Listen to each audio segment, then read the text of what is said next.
Hello everyone, hope you all are doing great. This is Advocate Vinod Habai, Rajasthan high court Jaipur bench. आज मैं आप सभी के साथ में राजस्थान जुडिशियल सर्विसेज 2025 के रिगार्डिंग एक लेटेस्ट अपडेट है जिसको कि मैं यहाँ पे शेयर करने वाली हूँ। इससे पहले मैंने करीब एक हफ्ता पहले यहाँ पर लेटेस्ट अपडेट थी जो कि थी यहाँ पे जो एप्लीकेशन फॉर्म आपने डाला था आरजेएस का, वहाँ पर कुछ कैंडिडेट के द्वारा करीब 250 प्लस आई थिंक मैंने एक वीडियो बनाया है। उस पर इतने कुछ कैंडिडेट्स थे जिनके जो फ़ोटो उन्होंने अपलोड की थी वह क्लियर नहीं थी, जो आईडी उन्होंने डाली थी या तो वह वैलिड नहीं थी या तो फिर वहाँ पे इश्यूज थे कि वह फ्रंट रही थी खाली या तो किसी ने बैक वाली ही जो दो साइड से आईडी होती है, तो ऐसा ही हुआ था। तो उसके रिगार्डिंग एक नोटिस आया था कि भाई अगर ऐसा इशू है तो आपके पास अभी ऑप्शन है। लास्ट डेट दे दी थी कि भाई आपको यहाँ इस डेट तक आपको ये कंफर्म करना है कि आपकी यहाँ पर नाम है, तो आपको यहाँ पे जो रिक्वायर्ड डॉक्यूमेंट्स है वो PDF as a PDF form में आपको यहाँ पे मेल करने हैं। ओके, यहाँ पर एक चीज़ और मेंशन करी गई थी उस नोटिस में कि अगर आप इस लास्ट डेट तक चूक जाते हैं तो आपको फिर से मौका नहीं मिलेगा। प्लस आपका अगर लिस्ट में नाम है फिर भी अगर आपने नहीं किया है तो आपका जो उम्मीदवारी है आरजेएस जो एप्लीकेशन में आप फॉर्म डाला है आपने, वह ख़त्म कर दी जाएगी। तो उसके रिगार्डिंग ये वीडियो है कि भाई आज जो है 13 जून को 13 जून 2025 को राजस्थान हाईकोर्ट की ऑफिशियल वेबसाइट पर जब आप जाते हैं तो आप देखते हैं कि यहाँ पे सिविल जज एग्जामिनेशंस के रिगार्डिंग जो लेटेस्ट अपडेट है उसमें यही है कि उन स्टूडेंट्स जिनको कि यहाँ पे मौका मिला था कि भाई आप जो है अपने एप्लीकेशन फॉर्म में इश्यूज है करेक्ट कर लो, अभी भी टाइम है लास्ट डेट तक, लेकिन उन्होंने इस चीज़ को गंभीरता से नहीं लिया है, तो यहाँ पर उनकी जो उम्मीदवारी है वह ख़त्म कर दी गई है। जैसे कि हम जानते हैं कि प्री एग्जामिनेशंस आने वाले हैं और उससे पहले यहाँ पे जितनी भी जो फॉर्मेलिटीज़ थी कि अगर किसी को भी कोई भी इशू आता है तो भाई आप ये कंप्लीट कर लीजिए, लेकिन अब अगर आपने ध्यान नहीं दिया है तो इसमें जो ये कंडक्टिंग बॉडी होती है राजस्थान हाईकोर्ट रहते हैं जिन आप इसको आगे क्लेम भी नहीं कर सकते और कोई भी आपके पास में ऑप्शन रहने वाला नहीं है। तो चलिए शुरुआत कर लेते हैं कि ऑफिशियली जो चीज़ें हैं वह किस तरह से यहाँ पे बताई गई है। ओके, तो मेरे सामने अभी यहाँ पर ऑफिशियल वेबसाइट पे जो आया हुआ नोटिस है वह है, उसमें नॉर्मली ये बताया गया कि 13 जून का है। यहाँ पे जो ऑफिशियली जो सिग्नेचर होते हैं रजिस्ट्रार के उनके द्वारा किया गया है ताकि ये जो चीज़ें बिल्कुल ऑफिशियल हो जाए। ठीक है, दूसरा यहाँ पर ये भी है कि इसमें बताया गया है कि भाई आरजेएस 2025 जो इस बार का जो ये एडवर्टाइजमेंट नंबर है सो एंड सो, उसके बाद में यहाँ पर लास्ट डेट का जिक्र किया गया है कि भाई 4 जून को आपके साथ में ये लेटेस्ट अपडेट शेयर करी थी जिसके रिगार्डिंग वो लास्ट डेट जो है वह ख़त्म हो चुकी है और अब उसके बेस के ऊपर दूसरा जो लेटेस्ट अपडेट है वह आ चुका है। ठीक है, यहाँ पे ये बताया गया है टोटल कितने कैंडिडेट की उम्मीदवारी खत्म हुई है, तो 39 कैंडिडेट की उम्मीदवारी यहाँ पे ख़त्म कर दी गई है। उनका फॉर्म जो है रिजेक्ट हो चुका है और आप देखना अगर आपका नाम पहले अगर आपका नाम आया था, आपने चेक किया होगा कि हाँ भाई इतने 200-250 लोग थे, उसमें आपका भी नाम था, आपने भी वहाँ पे जो है अगर फ़ोटो नहीं थी तो फ़ोटो आप अपलोड करी होगी या तो वैलिड आईडी डाली होगी या तो फिर अदर ये आईडी के रिगार्डिंग एक दूसरा डॉक्यूमेंट डालना होगा।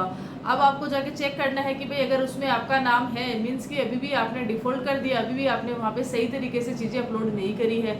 और अगर आपका नाम है और आपने वाकई में वहाँ पे ध्यान ही नहीं दिया कि भाई अगर ऐसी लिस्ट आई भी थी, ऐसा कुछ हुआ भी था, अब आप जो है अब जाके आप उस चीज़ को मैं देख रहे हैं तो अब कोई फ़ायदा है नहीं। तो आपने भी अगर किसी ने भी अगर अपलोड किया था तो एक बार चेक ज़रूर कर लेना, कहीं ऐसा ना हो कि आपने फिर से कोशिश करी लेकिन फिर से आपका जो है फॉर्म रिजेक्ट में ही चला गया है। ठीक है, 39 कैंडिडेट हैं, कम नहीं है। 39 जो कैंडिडेट होते हैं उन्होंने अच्छी तैयारी करी होती है, अभी प्री की एग्जामिनेशन आने वाली है, ऊपर से 3 ईयर जुडिशरी का भी एक बर्डन है जो कि अगर फ्रेशर जो रहते हैं जिनके अलो ग्रेजुएशन अभी हुआ है अगर वो 39 में है तो उनके लिए तो नॉर्मल है कि आगे वेटिंग का भी समय रहेगा। अच्छा मौका था ये है।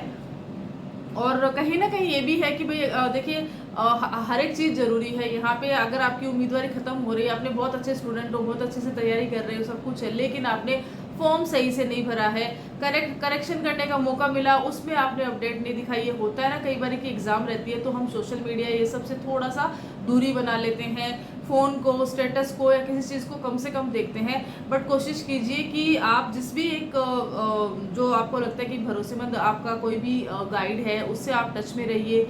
कोई भी एक चैनल है जो आपको लगता है कि ये लेटेस्ट अपडेट देता है और ऑथेंटिसिटी के साथ देता है। लेटेस्ट अपडेट तो बहुत जगह मिल जाएगी, लेकिन उसमें ऑथेंटिसिटी कितनी रहती है वह भी चेक करनी ज़रूरी होती है, क्योंकि लीगल का रहता है तो ये भी देखना पड़ता है। तो इस चीज़ को भी आप मान के चलिए। अच्छा, अब इसी में ही दो चीज़ जो निकल कर सामने आई है, मेरा पॉइंट ऑफ व्यू यह है इसके रिगार्डिंग कि 3 चीज़ों का यहाँ पे मेंशन किया गया था। दैट इज़ कि आपकी फ़ोटो जो है क्लियर आनी चाहिए। इसका पीछे का रीज़न तो देखिए ये रहता है ना कि भाई अगर आपकी फ़ोटो जो है क्लियर नहीं रहेगी तो बहुत सारे इश्यूज़ रहते हैं। कई बार कुछ जो डमी बिठाने के चक्कर में रहते हैं वह भी फ़ोटो क्लियर नहीं रखते हैं कि कल को आपकी फ़ोटो जो है मैच ना हो बराबर। तो यहाँ पर भी कंडक्टिंग बॉडी को पूरा ध्यान देना पड़ता है। तो फोटो के रिगार्डिंग 2 कैंडिडेट है जिनका रिजेक्शन यहाँ पे हुआ है।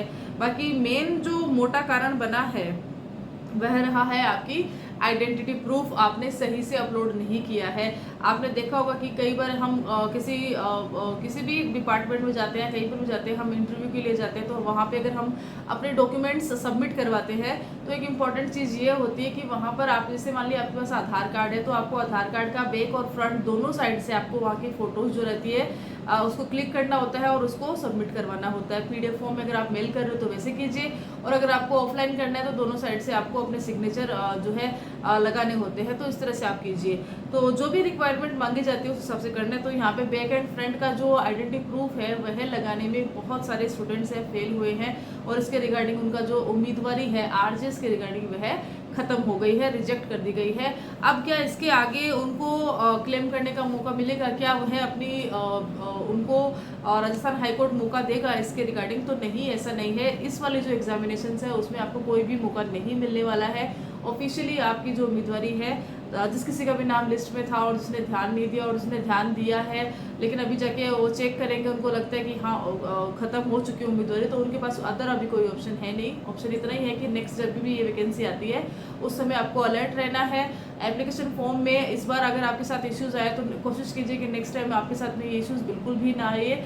और फ़ोटो जो है पहले ही बताते हैं कि भाई 6 महीने पुरानी होना चाहिए और बिल्कुल साफ फ़ोटो होना चाहिए। ऐसा नहीं है कि रिकॉग्नाइज्ड होनी चाहिए मीन्स टू से।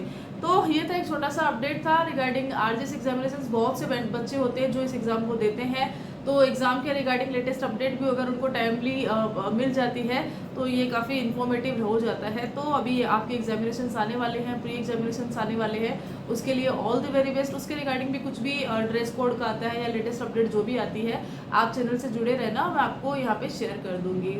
ये वीडियो अगर अच्छा लगे तो अपने ग्रुप्स में बाकी जगह भी आप शेयर कर सकते हैं। Till then, thank you so much.